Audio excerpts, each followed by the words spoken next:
ജീവിതത്തിൽ പരാജയപ്പെടുന്ന വ്യക്തികൾ രണ്ട് തരത്തിലുള്ള ആൾക്കാരാണ് പരാജയപ്പെടുന്നത്. ഒന്ന്, ജീവിതത്തെപ്പറ്റി വ്യക്തമായ കാഴ്ചപ്പാടൊന്നും ഇല്ലാത്തവർ, പരിശ്രമിക്കാത്തവർ. അവർക്കൊരു ഗുണമുണ്ട്, അവര് ജീവിതം വലിയ പ്രതീക്ഷയൊന്നും ഇല്ലാതെ കൊണ്ടുപോകുന്നവരായതുകൊണ്ട് അവർക്ക് അങ്ങനെ നിരാശ വരില്ല, ഒഴുക്കിനനുസരിച്ച് അങ്ങ് പോവുകയാണ് അവരുടെ ജീവിതം. രണ്ടാമത്തെ ഒരു കൂട്ടർ അങ്ങനെയല്ല, അവർക്ക് വ്യക്തമായ ജീവിത ലക്ഷ്യമുണ്ട്, ആഗ്രഹങ്ങളുണ്ട്, സ്വപ്നങ്ങളുണ്ട്, അതിനനുസരിച്ച് അവർ പ്രവർത്തിക്കുന്നുണ്ട്. പക്ഷെ അങ്ങനെ പ്രവർത്തിച്ചിട്ടും അവർക്ക് വിജയിക്കാൻ സാധിക്കുന്നില്ല. അങ്ങനെയുള്ള വ്യക്തികൾക്ക് വേണ്ടിയിട്ടുള്ളതാണ് നമ്മളുടെ ഇന്നത്തെ ഈ വീഡിയോ. പരിശ്രമശാലികളായിട്ടുള്ള വ്യക്തികൾ, നിങ്ങൾ പരിശ്രമിച്ചിട്ടും എന്തുകൊണ്ട് നിങ്ങൾക്ക് നിങ്ങളുടെ ലക്ഷ്യത്തിലെത്താൻ വേണ്ടിയിട്ട് സാധിക്കുന്നില്ല? പ്രധാനമായിട്ടും രണ്ട് കാരണങ്ങളാണുള്ളത്. ഒന്ന്, നിങ്ങളുടെ ലക്ഷ്യം എത്ര വലുതാണോ അതനുസരിച്ചുള്ള മാറ്റത്തിന് നിങ്ങൾ തയ്യാറാവണം. നിങ്ങൾക്ക് നിങ്ങളുടെ ചില കഴിവുകൾ വർദ്ധിപ്പിക്കേണ്ടതായിട്ട് വരും. ചിലപ്പോൾ അതൊരു കമ്മ്യൂണിക്കേഷൻ സ്കില്ലാവാം, അതല്ലെങ്കിൽ നിങ്ങളുടെ ലീഡർഷിപ്പ് സ്കില്ലുകളാകാം. മറ്റുള്ളവരെ നയിക്കാനുള്ള ഒരു നേതൃപാടവ ഗുണം നിങ്ങൾക്ക് കുറവായിരിക്കും. അങ്ങനെയാണെങ്കിൽ അത് വർദ്ധിപ്പിക്കേണ്ടിയിരിക്കുന്നു. അങ്ങനെ എന്താണോ നിങ്ങളുടെ കുറവ് അത് മനസ്സിലാക്കി നിങ്ങളുടെ ആ ലക്ഷ്യത്തിന് അനുയോജ്യമായ രീതിയിൽ നിങ്ങളുടെ കഴിവുകൾ വർദ്ധിപ്പിക്കാൻ വേണ്ടിയിട്ട് തയ്യാറെടുക്കുക എന്നുള്ളത് വളരെ പ്രധാനപ്പെട്ട ഒരു കാര്യമാണ്. അതേപോലെ ചിലപ്പോൾ നമ്മളുടെ ചില ശീലങ്ങൾ പ്രശ്നമായിരിക്കും, ബാഡ് ഹാബിറ്റ്സ്, ടൈം പഞ്ച്വാലിറ്റി കാണില്ല. അങ്ങനെയുള്ള ഒരാളാണെങ്കിൽ ബിസിനസ്സിനകത്തൊക്കെ അത് നമുക്ക് വലിയ തിരിച്ചടി നേരിടും. അതേപോലെ ചിലപ്പോൾ മദ്യപാനം പോലെയുള്ള ചിലപ്പോൾ ലഹരി വസ്തുക്കളുടെ ഉപയോഗം ഉണ്ടാകാം. അത് നിങ്ങളുടെ ബിസിനസ്സിന് അല്ലെങ്കിൽ നിങ്ങളുടെ കരിയറിന് തടസ്സമാണെന്ന് കണ്ടാൽ അത് മാറ്റാൻ തയ്യാറാകണം. ഭൂരിഭാഗം ആൾക്കാരും പരിശ്രമിച്ചിട്ടും ലക്ഷ്യത്തിൽ എത്താൻ പറ്റാത്തത് ഇത്തരത്തിലുള്ള മാറ്റത്തിന് അവർ തയ്യാറാകാത്തതാണ്. നമ്മൾ അറിയാതെ ആ കംഫർട്ട് സോണിലേക്ക് നമ്മൾ ഒതുങ്ങിപ്പോകും. ഇപ്പോൾ ഒരു മീറ്റിംഗ് നടക്കുന്ന ഒരു ഹാള് തന്നെ നിങ്ങൾ ചിന്തിക്കുക. ആ ഹാളില് നിങ്ങൾ ആൾക്കാരുടെ ഇടയിലുള്ള ഒരു കസേരയിലാണ് ഇരിക്കുന്നത്. അപ്പൊ എന്തെങ്കിലും ഒരു കാര്യത്തിന് വേണ്ടിയിട്ട് നിങ്ങളെ വെളിയിലേക്ക് വിളിച്ചു, ആ ക്ലാസ് എടുക്കുന്ന അദ്ദേഹം വെളിയിലേക്ക് നിങ്ങളെ ക്ഷണിച്ചു, ആ ട്രെയിനർ ക്ഷണിച്ചു, നിങ്ങൾ വെളിയിലേക്ക് വന്നു. അതിനുശേഷം തിരിച്ചു പോയിരിക്കുമ്പോൾ ചിലപ്പം മുൻനിരയിൽ കസേര ഒഴിവുണ്ടായിരിക്കും, അല്ലെങ്കിൽ സൈഡിലായിട്ട് വളരെ ഈസി ആയിട്ട് നമുക്ക് ഇരിക്കാൻ പറ്റുന്ന തരത്തിൽ ഒഴിഞ്ഞ കസേരകൾ കിടപ്പുണ്ടായിരിക്കും. പക്ഷെ ഭൂരിഭാഗം ആൾക്കാരും ചെയ്യുന്നത് എന്താണ്? ആ ഇരിക്കുന്ന ആൾക്കാരുടെ ഇടയിലൂടെ വളരെ പ്രയാസപ്പെട്ട താൻ നേരത്തെ ഇരുന്ന ആ പഴയ ഇരിപ്പിടത്തിലേക്ക് മടങ്ങി പോകുന്ന കാഴ്ചയാണ് കാണുന്നത്. ഞാൻ പല ട്രെയിനിങ് പ്രോഗ്രാമിലും അത് കണ്ടിട്ടുണ്ട്, ശ്രദ്ധിച്ചിട്ടുണ്ട്. അതാണ് കംഫർട്ട് സോൺ. അത്രയും ബുദ്ധിമുട്ടാണ് അവിടെ പോയിരിക്കാം, വളരെ ഈസി ആയിട്ട് ഇപ്പുറത്തിരിക്കാം. പക്ഷെ നമ്മൾ അറിയാതെ നമ്മൾ ഇരുന്ന സ്ഥലത്തേക്ക് തന്നെ നമ്മൾ പോകും. നമ്മളുടെ ജീവിതത്തിലെ പ്രശ്നങ്ങളുമായിട്ട്, നമ്മുടെ സാഹചര്യങ്ങളുമായിട്ട് നമ്മൾ ഇണങ്ങിച്ചേരും. നമുക്ക് ആഗ്രഹങ്ങളുണ്ട്, നമ്മൾ പ്രയത്നിക്കുന്നുണ്ട്, പക്ഷെ നമ്മളിൽ ഒരു മാറ്റം ഉണ്ടാക്കാൻ ഏറ്റവും പ്രയാസമാണ് നമ്മളിലെ ചില ശീലങ്ങൾ മാറ്റുക എന്നുള്ളത്.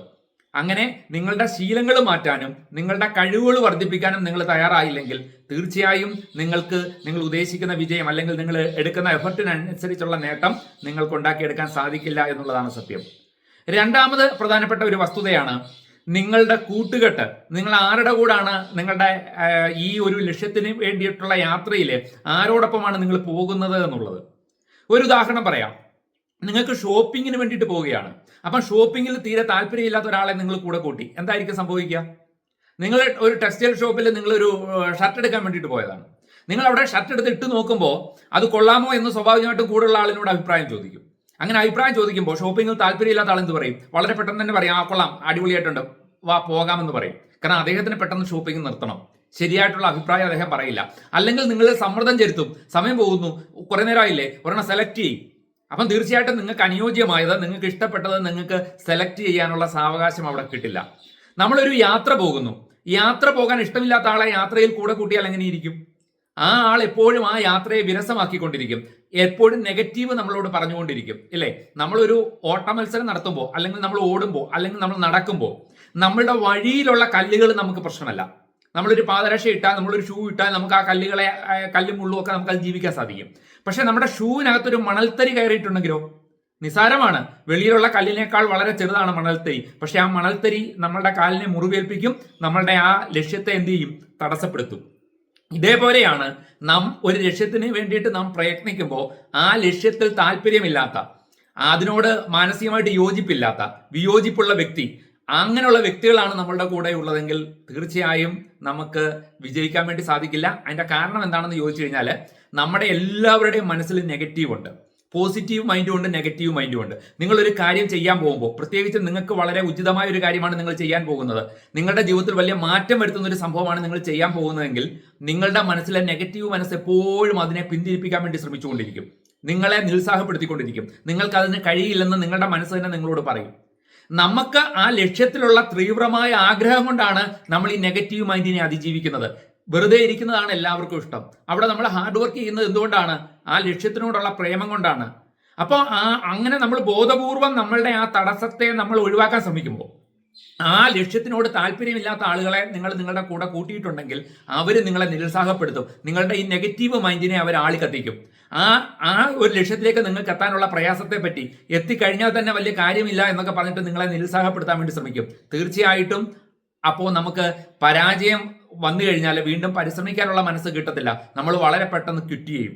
അതുകൊണ്ട് ജീവിതത്തിൽ ഒരിക്കലും അങ്ങനെയുള്ള ആൾക്കാരെ, നിങ്ങൾ ഏത് ലക്ഷ്യത്തിനും ആണോ നിങ്ങൾ തിരഞ്ഞെടുത്തിരിക്കുന്നത്, ഏത് ലക്ഷ്യത്തിന് വേണ്ടിയിട്ടാണോ നിങ്ങൾ പ്രവർത്തിക്കുന്നത്, ആ ലക്ഷ്യത്തിന് തടസ്സമായ മനോഭാവമുള്ള ആൾക്കാരെ അതിന് നിങ്ങൾ കൂടെ കൂട്ടരുത്.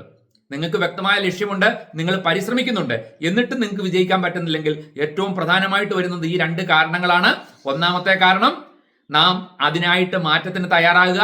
നമുക്ക് എന്തെങ്കിലും ബാഡ് ഹാബിറ്റ്സ് അതിനെ ഉണ്ടെങ്കിൽ, ആ ലക്ഷ്യത്തെ തടസ്സമായിട്ട് വരുന്ന തരത്തിലുള്ള ചില തെറ്റായ ശീലങ്ങൾ ഉണ്ടെങ്കിൽ ആ ശീലങ്ങൾ ഒഴിവാക്കുക. അതേപോലെ ആ ലക്ഷ്യത്തിലേക്ക് അതിവേഗം എത്താൻ സാധിക്കുന്ന തരത്തിൽ നമ്മുടെ സ്കില്ലുകൾ വർദ്ധിപ്പിക്കുക. ആ ലക്ഷ്യത്തിന് അനുയോജ്യരായിട്ടുള്ള ആൾക്കാരെ നമ്മുടെ കൂടെ നിർത്തുക എന്നുള്ളതാണ് രണ്ടാമത്തെ കാര്യം. ഈ 2 കാര്യങ്ങൾ കൃത്യമായിട്ട് ശ്രദ്ധിച്ചാൽ എല്ലാവർക്കും വിജയിക്കാൻ വേണ്ടി സാധിക്കും. മറ്റൊരു വീഡിയോയുമായി അടുത്ത ദിവസം വീണ്ടും കാണാം.